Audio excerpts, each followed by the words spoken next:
Je m'appelle Gaël Rivière et je suis joueur de l'équipe de France de cécifoot depuis 2006.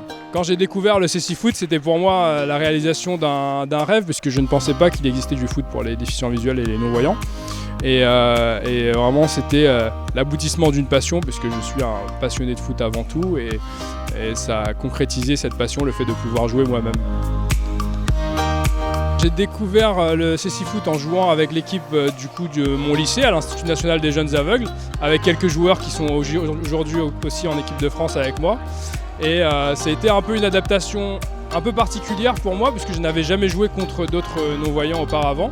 Mais le fait d'avoir quand même fait du foot, d'avoir eu toujours un ballon dans les pieds en étant petit, je pense que ça m'a donné quelques aptitudes, on va dire, qui m'ont été utiles par la suite, même s'il a fallu apprendre ensuite les règles spécifiques au cécifoot, comme celle du signalement, du volley par exemple.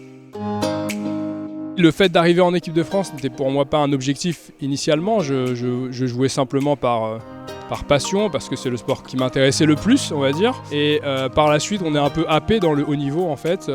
Une fois qu'on a fait les premiers stages, on a envie d'aller un peu plus loin, de faire les premières compétitions.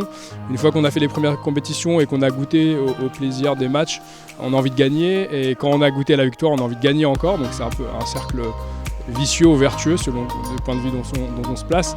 Mais effectivement, on est un peu happé par le haut niveau, et le fait de pouvoir faire des Jeux paralympiques notamment, c'est clairement un aboutissement, puisque c'est dans notre sport la compétition ultime.